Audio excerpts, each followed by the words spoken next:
프레젠테이션에서 내 메시지가 흐려지지 않고 명료하게 전달되는 방법, 이 궁금하신 분들은 끝까지 봐주세요.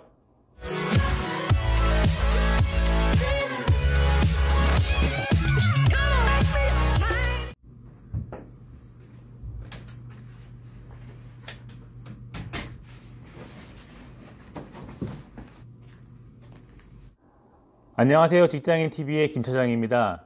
우리 직장인들은 회사에서, 사무실에서, 그리고 다른 미팅장에서 고객들과의 만남에서 많은 프레젠테이션을 합니다.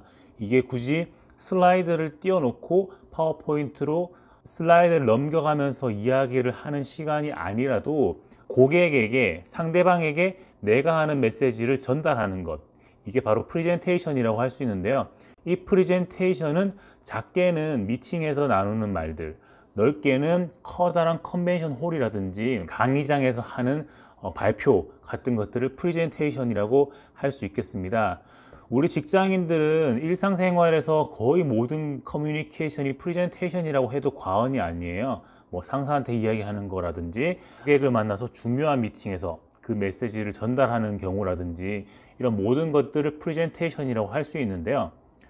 직장인들이 메시지를 전달하는 이 프레젠테이션을 잘 하기 위해서 수많은 연습과 준비들을 할 겁니다.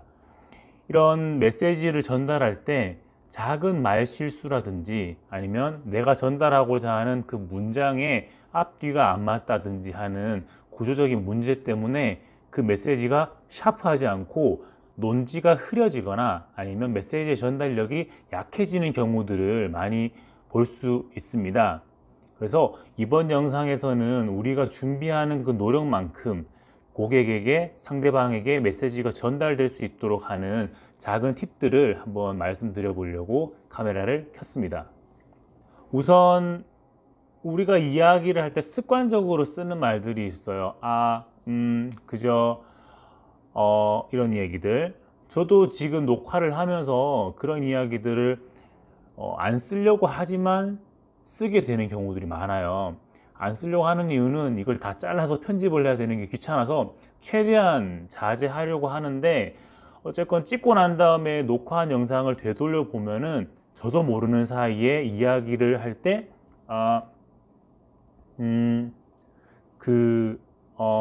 이런 이야기들을 쓰는 경우들이 굉장히 많더라고요. 저는 제가 이렇게 영상을 보면서 계속 피드백을 스스로 하는 셈이기 때문에 이런 것들을 좀 줄여 나가려고 애를 쓰고 있는 중이고, 지금도 많이 줄여가고 있습니다. 우리가 프레젠테이션을 할 때 뭐 선생님을 앞에 놔두고 고객을 앞에 놔두고 영상을 찍으면서 발표하진 않잖아요.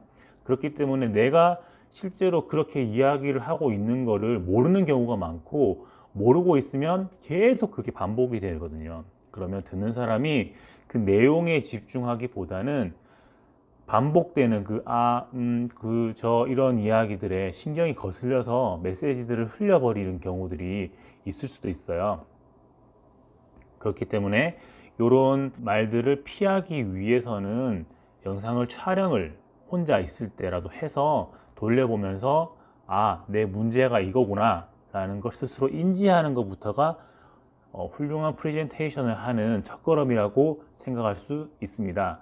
두 번째는 자신의 발표를 스스로 깎아먹는 그런 말들, 쓸데없는 첨언을 하는 경우도 있어요. 예를 들면, 이 발표가 저에게 너무 갑작스럽게 왔기 때문에 발표가 조금 미흡하더라도 양해 부탁드립니다 라고 이야기를 하고 발표를 시작하는 경우에는 스스로의 발표의 퀄리티를 낮추고 시작하는 경우가 되어버립니다.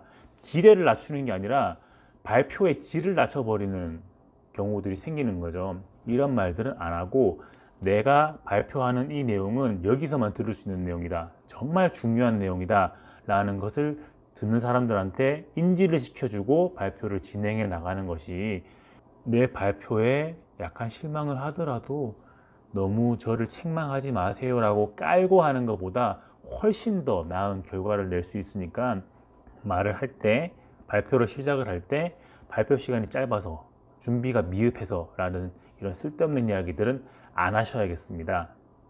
세 번째로는 압존법이라는 건데요. 압존법은 상대방을 올리는 존댓말이 있는 우리나라에서 특히나 유의해야 되는 이야기인데, 뭐 예를 들면 그런 거죠. 제가 아시는 분이 라고 이야기를 한다거나, 사람이 아니라 물건을 높이는 경우, 내가 높여야 되는 사람이 가지고 있는 물건을 높여서 존댓말을 써버리는 경우는 이 압존법이 잘못된 예라고 할 수 있고요. 이렇게 이런 뭔가 격식을 차리기 위해서 과하게 사용하는 압존법들은 나의 그런 신뢰성에 영향을 줄 수 있기 때문에 주의를 하시는 것이 좋습니다. 네 번째로는 아까도 말씀드렸듯이, 조금 전에도 말씀드렸다시피, 앞전 슬라이드에도 말씀드렸다시피 이런 이야기들을 붙이는 경우인데요.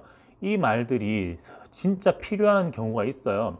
정말 내가 이건 아까 이야기했잖아 라고 이야기를 끌어오는 경우도 있지만, 그럴 바에는 차라리 앞전 슬라이드에서 말씀드렸던 요런 것들과 같이 라고 풀 센텐스를 가지고 오는 것들이 앞에도 말씀드렸듯이 라고 하면서 시간을 버는 것보다는 훨씬 더 낫다라는 이야기고요. 마지막으로 다섯 번째는 문장을 짧게 가지고 가야 한다는 것입니다. 사람이 글을 쓰는 게 아니라 말을 하다 보면은 내가 하는 말이 한도 끝도 없이 늘어지게 할 수 있어요. 이게 듣다 보면은 내가 듣는 이 말이 앞에 어떤 말과 연관이 되는 건지, 주어와 서술어의 연관성이 흐려지게 됩니다. 말과 말이 점점 멀어지게 되면 이 뒤에 나오는 서술어가 앞에 어떤 말에 붙어 있는지 헷갈리는 경우들이 생겨요. 말이 지나치게 길어지거든요. 글을 쓸 때도 그렇지만 특히나 말을 할 때는 말을 짧게 가지고 가는 것이 좋습니다. 짧게 가지고 가면서 주어, 목적어, 서술어, 끊고, 주어, 목적어, 서술어, 끊고, 이런 식으로 말을 굉장히 짧게 가지고 가는 것이 전달도 잘 되고 메시지도 클리어하게 할 수 있다는 부분을 정리해야겠습니다. 다 들려다가 작은 팁을 하나 더 말씀드려야 될 것 같아서 조금 더 이야기를 할게요. 발표를 하다 보면 어떤 상황이 내가 컨트롤하지 못하는 상황들이 생길 수가 있어요. 그러면 너무 당황하지 말고 죄송합니다만 이라고 하고 넘어가도 되지만, 이 죄송합니다를 너무 남발해서는 안 될 것 같아요. 내가 잘못한 게 아니잖아요. 직장인들이 하루에도 몇 번씩 하는 프레젠테이션, 그리고 어떤 프레젠테이션은 굉장히 중요한 경우들이 많은데, 이런 프레젠테이션을 할 때 드리는 엄청난 노력들이 빛을 발할 수 있도록 우리가 주의해야 되는 5가지를 말씀드렸습니다. 이번 영상이 도움이 되셨다면 좋아요와 구독, 공유도 부탁드리고요. 다른 영상에서 찾아뵙겠습니다. 기운 내세요. 직장인TV의 김 차장이었습니다.